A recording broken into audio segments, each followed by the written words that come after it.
자, 지금부터 우리 그래머 들어가 보도록 하겠습니다. 자, 우리 오늘의 주인공은 분사구문이라고 하는 거예요. 자, 우리 분사구문이라고 하는 것이 일단 처음 등장을 했으니까 과연 요 녀석이 누구를 우리가 분사구문이라고 하는 건지 사전적인 정의부터 좀 얘기를 해보셔야 되겠죠.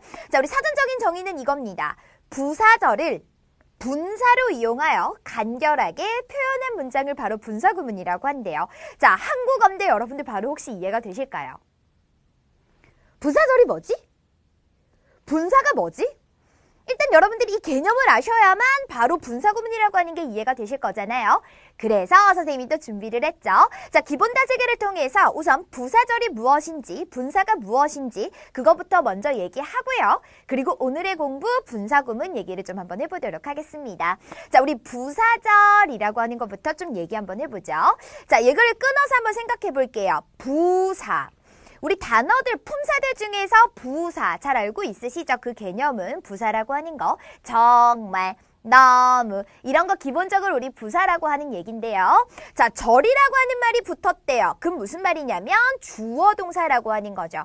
그 말 즉슨 주어 동사가 들어가져 있는 한 덩어리가 부사 역할을 하나 봐. 그게 바로 부사절인가 봐. 이렇게 이해하시면 돼요. 명사절이라고 하는 것도 주어 동사가 들어가져 있는 그 한 덩어리가 명사 역할을 하게 되면 그걸 우리가 바로 명사절 이렇게 부르거든요. 그래서 부사절이라는 거는 주어 동사가 들어가져 있는 한 덩어리가 부사 역할을 하는 것을 부사절이라고 하는 거구나. 그러면 무조건 주어 동사가 들어간다고 해서 걔를 부사절이라고 하진 않을 거잖아요.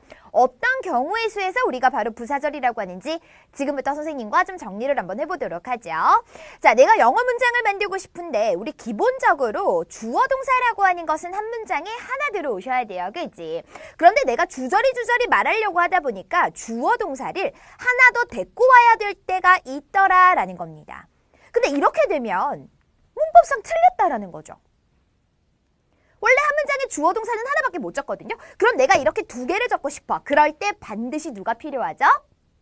수학에서 덧셈과 같은 역할하는 거. 우리 영어 문법에서는 접속사라고 하는 것이 필요하더라라는 겁니다. 그래서 접속사라고 하는 것을 적어주게 되면 한 문장에 주어 동사 이렇게 두 개를 데려올 수가 있게 되는 거죠. 또 다르게 얘기하면 내가 주어 동사를 3개 쓰고 싶어. 그럼 어떻게 하면 될까? 접속사를 2개 쓰면 되는 거죠. 그러니까 그런 식으로 역할하는 것이 바로 접속사더라라고 하는 거고요. 그럼 세상에 진짜 많은 접속사들이 있잖아요. 그 많은 접속사들 중에서 우리는 뭘 정리를 할 거냐면 이런 접속사들이 들어왔더니 접속사부터 시작해서 얘가 이끌고 있는 이 덩어리가 부사 역할을 하던데? 부사 역할을 하던데? 그걸 지금부터 정리를 해보도록 하겠습니다.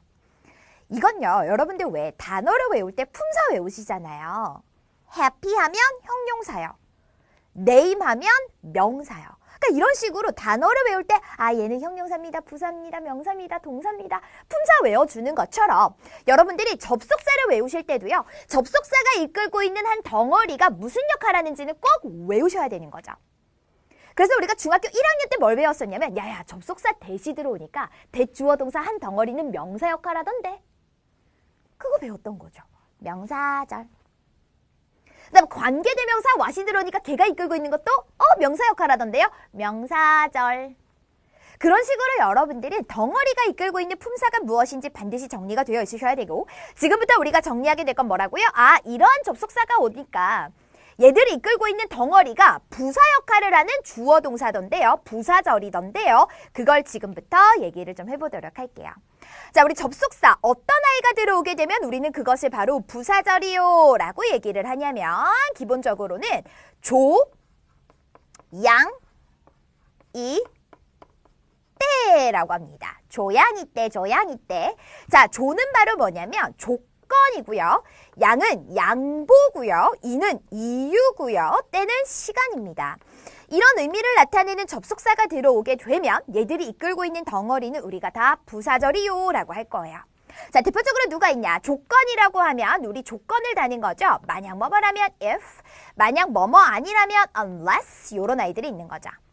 양보를 나타내는 거 though, although, even though, even if 이런 양보의 접속사들이 있고요. 자, 이유를 나타내는 거 because, as, since 이런 접속사들이 있는 거고요. 자, 때 시간을 나타내는 거 진짜 많지 뭐. when이라고 하는 것도 있고 before, after, while 이런 다양한 것들 전부 다 시간을 나타내는 접속사가 들어가게 되죠. 이런 아이들이 들어오게 되니까 얘들이 이끌고 있는 덩어리 부사절이던데요. 그리고 하나 더 정리합니다.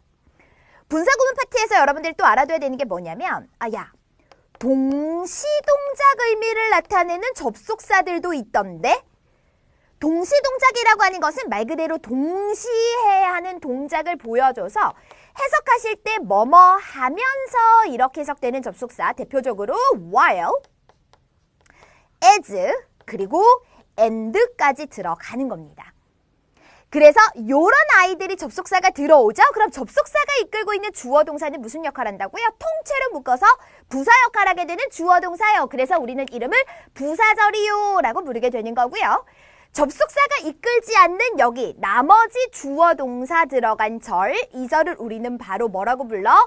주된, 내가 말하고 싶은 절, 주절 이렇게 부르게 되죠. 우리가 접속사 파트에서도 얘기하다시피 부사절과 주절은 통째로 뒤바뀌어도 돼요. 그건 상관없어. 부사절, 주절은 통째로 뒤바뀌어도 결국에는 똑같은 문장이더라 라고 하는 것까지 이해를 하시면 되고 그래서 부사절이라고 하는 개념을 우리가 이해를 해야 된다. 그러니까 조양이 때 동시동작 의미가 들어오는 접속사가 들어오게 되면 그 덩어리가 부사 역할하는 부사절을 이끄는 거구나. 일단 그렇게 먼저 알아두셔야 되는 거죠.